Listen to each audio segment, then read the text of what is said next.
Do you return shopping carts?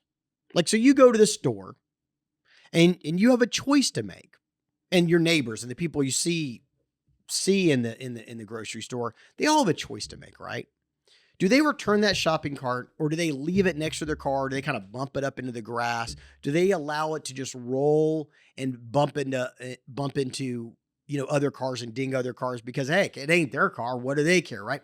And what I'm really getting at today is the social contract.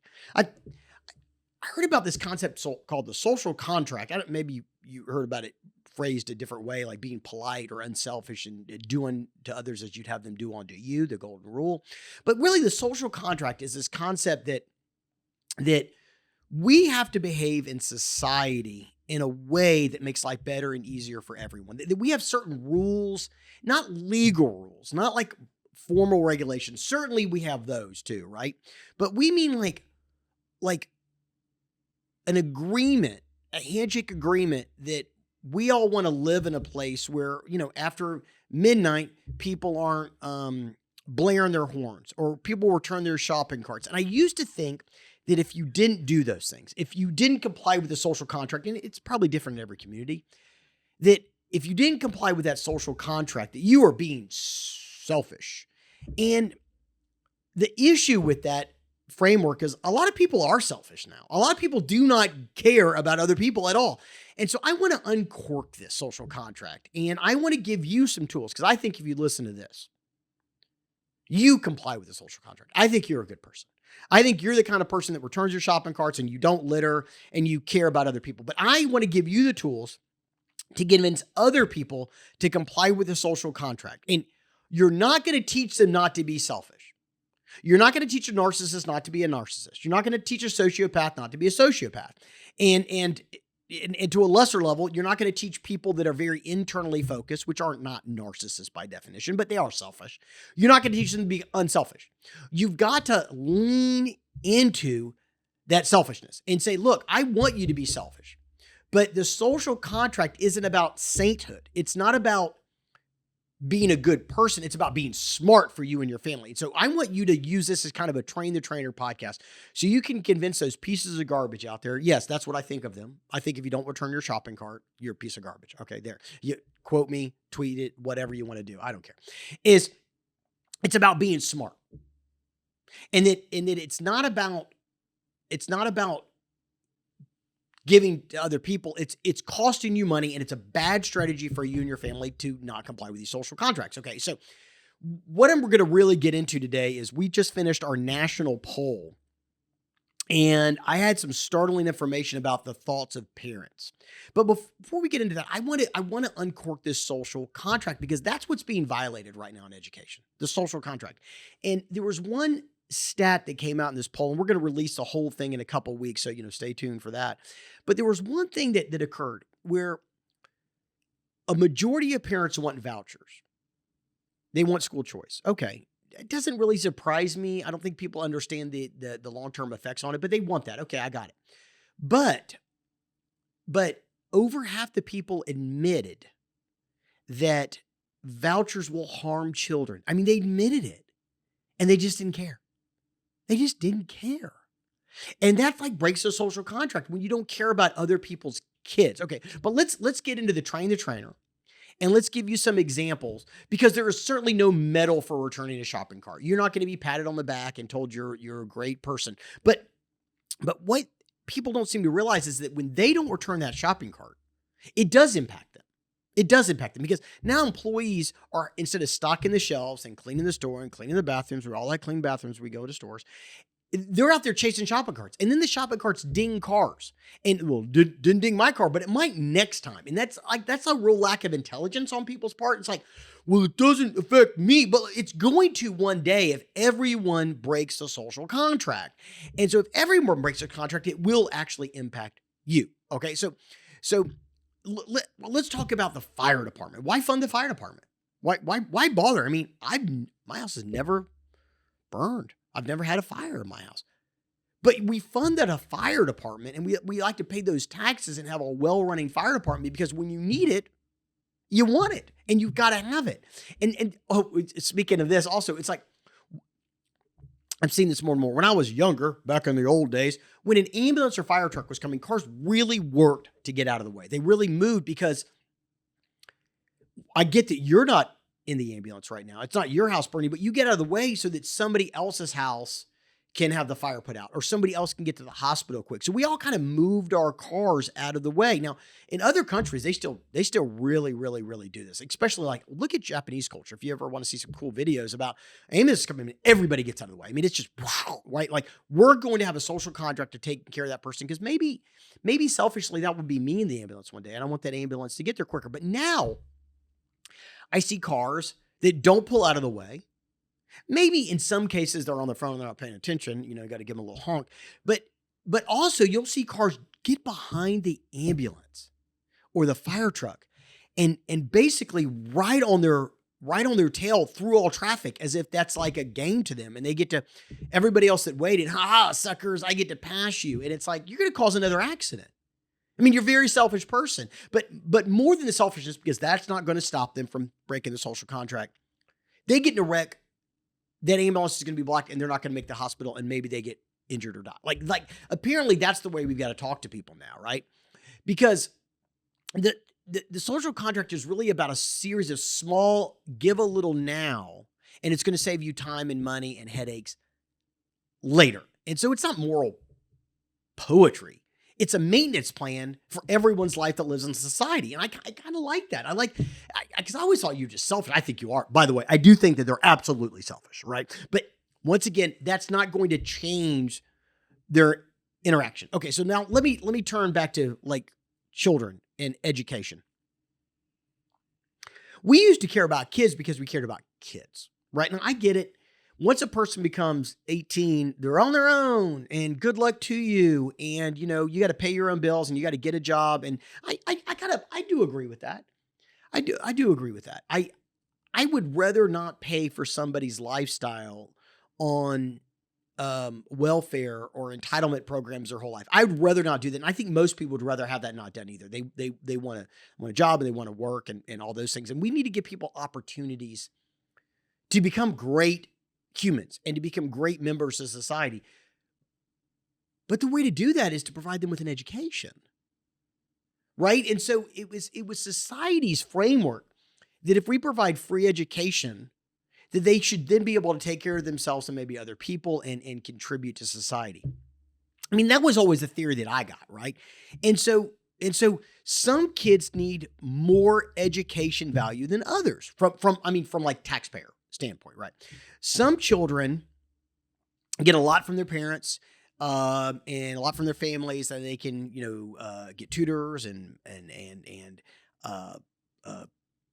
the latest technology, and maybe they're born with a little bit more intelligence or whatever those things are. And some kids need a lot more help. But if we're trying to get them all to the finish line, and I think the finish line in this case is like adulthood, right? If we're all trying to get them to the finish line as equal as possible so that they can go be like awesome adults, some kids need more attention than others. And if we spend the time up to 18 in America, we go up to 18, right? 12th grade, is we can get them there. They should be able to feed and clothe and house themselves and contribute, right? But some kids have a speech impediment. Some kids have a learning disability. Some kids have dyslexia. And I think that if we as a society can get all that corrected during their youth, wow, man, we got a lot of contributing adults, right? But the stat of over 50% of the families, the parents that took this poll, said they don't care about these other kids. It's like they don't get the negative impact that it's going to have on them personally. I mean, yeah, they're being unbelievably selfish and crash. Okay, fine. You can't care about everybody. You can't take care of everybody. You're busy. I get it, man. You gotta go to work and watch football and go to movies and give it some to charity and all those things. But you can't worry about everyone. I get it. But if we leave half of our children behind, half, you're going to be paying for it your whole life. You're going to be paying for them your entire life because they're not going to have the tools necessary to be a productive member of society. I mean, it's just so stupid to have that mentality. I mean, yeah. Oh my God. I know I'm getting worked up. And so, let's talk a little bit more about vouchers. Okay. And I know that people want to do what's best for their children, and they should. That's important. I get that impulse, right? Me too, right? But I want you to be a little bit more intelligent out there. I want everybody, I know you're listening to this. I want you to teach other people to be a little smarter about this. And I want you to think like a strategist, right? And not a slogan, right? School choice, vouchers, vouchers, vouchers, more flexibility, whatever. Yeah, I get it, man, but that's not the actual effects, right? Your child still lives in the ecosystem of our society. Your police department, your nurses, your future coworkers, your property value, the classmates your child plays with in sports, for Pete's sakes. Those are all downstream on whether or not the public education system is stable or brittle. So when enough people pool their dollars and students out of the common rules, like out of public education, right? The public schools, the ones that are charged with educating everybody, right? Those districts lose economies of scale. And it's really not just extras, but like fixed costs don't vanish, right? So when few or students are here, the buses still have to run, buildings still have to be heated, special education service, you hope are still gonna comply. I mean, they're not. I mean, we're losing a lot of those special education services, right? I mean, nurses, psychologists in schools, things like that. They're being cut. So districts cut where they can. And then they elective offerings, AP, arts, CTE labs, reading specialists, sports programs that are great for growth and mental stability. And then the teacher churn rate rises because of uncertainty, exhaustion. So what do we expect is going to happen here, guys? So even if you don't have a child, even if you don't have a kid, your town does. And those can become the future everything to society, either the future burdens or the future opportunities. And I guess I just get so frustrated because I feel like this has been a slow growth moment of narcissism and selfishness. I think, COVID, spiked it up a little bit, but I think some of those effects are starting to roll back down. But I do want to give you some tools on how to deal with school choice, right? Let's deal with some claims I've had first, and then I'll hopefully give you some action items, right? Here's some of the claims. Well, vouchers only affect my household.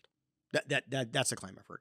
Well, enrollment losses reduce district economies of scale. We just talked about that. So fixed costs remain the same, and those special programs, those kids most in need are going to lose those programs, and then they're going to be a burden on you in 18 years. So get ready. Okay, here's another claim. Well, I'm taking my tax dollars back. I'm taking my money back. Okay. Well, most education funding is pooled to cover transportation, special ed, safety, and facilities. Pooling dollars like midstream raises the per pupil cost in every single state. All right. So even if a voucher, the families are still augmenting that. And that's certainly their choice. But now, instead of the average amount we pay per student nationwide is just over $14,000 per student to educate them in public education. Well, that cost is going to go up. So economies of scale are important. If you buy 5 of one thing, it's more expensive than if you buy 500 of something. Okay. So economies of scale are going to affect you, and your tax rate's going to go up, and the average per student is going to go up, or more and more children are going to be left behind. Right. Okay. And then I hear this claim. Competition always improves quality. Well, it can. It should. I mean, we're in America. We want it to. But competition without common rules rewards exclusion. And I've talked endlessly about this. I'm not done talking about this, that we don't have common rules. We do not have competition. We do not have competition in the school space. Vouchers do not create competition. Vouchers take money away because we don't have a common set of rules, right? And I'll I got some other podcasts you can jump in on that about the rules, and I'm going to continue to dig into that. But this market is not disciplined. Okay, it's really just adverse selection, which means the people that can leave and the people that can't. Right, and we've heard that before too. Right. Okay. So competition should improve the quality, but this isn't real, actual competition, right? We just don't have equal rules. We don't have level rules. All right. I recently heard this claim. Yeah, I wrote these down, man, because I left a legislative session, and I was talking with a lot of state legislatures, and I wrote this down. He said, caring about other kids is charity. And I went, oh my goodness. I said, it's really risk management. Your child's classmates shape the classroom. They shape society, neighborhood safety, and the future labor pool. It's about risk management, not charity. I get it. After 18, you want to start taking care of people and giving, to all these different charities. Yeah, I think that's charity. I could get behind that. But up until the age of 18, it is not about charity. It is about risk management long term. So forget about the social contract. Forget about it. Whatever, you don't want to return your shopping cart. At least have enough common sense to manage your risk long term. Okay, so I get it. People don't want to save for the future. They don't want to save any money. They don't care about their future. They don't want to study and learn a trade or a craft or a skill that will, help take care of them their entire lifetime. They just want to party and be present in the here and now. Well, they're not going to get anything about risk management, but you will. You'll get risk management. Okay. All right. So what can we do? What can leaders do? I want you to speak in terms of norms and not jargon. I'm a studier of language, and I think that people try to sound smart way too much instead of connect. So no jargon. Lead with the shopping cart example. Lead with the street lights. Maybe that's a better one. Do you just run every single light? Now, I'll tell you this. If I stop and I'm in the middle of the country and I look around and I'm at a red light, I don't see anybody coming from any direction, I'll go through that light sometimes. My wife does not like it. I know I probably shouldn't, but that's a rule. I really am a big believer in the social contract, not like some regulation and rules that man created, right? Like it seems a little silly to me if it's safe not to go through. And if I ever get hit, I'll have to pay the piper. I get it. And maybe now I'll stop doing it because I feel a little guilty saying it out loud. But if we all ran red lights in busy intersections, there'd be mass chaos. And so if you care about getting to work safely on time, you should care about a kid's future so that they can have a good job that then you can hire them to do things, right? Okay. So just speak plainly to people, right? Just speak plainly to people. I think about the infrastructure of bridges and roads too. If we didn't pay taxes and didn't have bridges and roads, how are we going to get anywhere? And so you got to pay taxes and have somebody build the bridge so you can get from point A to point B. Anyway, I'm sorry, I digress a little bit, right? Okay. And then for school districts and people that care about public education, parents, whatever, I think you need to understand what $1 million loss means. $1 million loss just means that special programs and those things that help kids get to the finish line, that's what's going to affect them most. So how can they have really good competition if they still have all the same infrastructure needs? They still have all the same buildings and busing. If a bus has 30 kids on it or 19, it costs the same to drive the bus, man. Right? So, and remember, public schools have got to get kids to school. Charter schools, vouchers, private schools, they don't have that obligation. They may do it, but they don't have that obligation, right? So we're going to have fewer counselors, fewer reading groups, fewer librarians. All right. Fewer special programs, right? All right.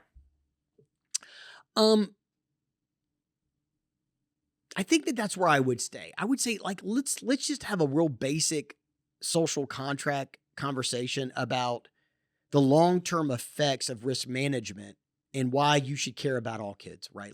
I think I think the thing that frustrates me the most about all this is I just kind of assumed that people cared about all these kids and wanted to get them all to the finish line. And now I'm learning that they just don't. And I think that's what kind of shocks me about all this. All right. So what do you say to people that say it's not my kid, it's not my problem, right? I think that first off, you should affirm that they should do what's best for their child. Absolutely. Because lean into that. I mean, everyone's going to do it anyway, but you should, yeah, do what's best for your child, right? But here's how the individual choice changes the classroom and your child, right? Because if these other kids aren't taken care of and they don't have food to eat and they don't have the tools necessary to become awesome, they're going to drag down your child. And your child is going to be awesome and they're going to get a great job and they're going to have to pay more in taxes to support all these people that are now adults that don't have any skills. So maybe you can connect it that way, right? And what about crime rates? I mean, do you care about crime? Do you care about your family getting robbed and getting being a victim of a crime? Well, the reality of it is people with no future have a tendency to more likely become criminals. I mean, that's not true in all cases, but if you can't feed yourself, you're going to find a way to feed yourself, even if that means stealing. So maybe you should give them the tools necessary to feed themselves in a proper society under the social contract, right? Okay. I know I'm kind of rambling a little bit here at the end. I'm still so shocked about the lack of caring about other people, but I guess that's just the nature of the society we live in. I hope that I've given you some tools to try to educate some other people that it is important. What happens to these children as children does affect them long term. I hope this helps. I hope we can kind of turn this corner and get people to start caring about the social contract of public education. Thanks.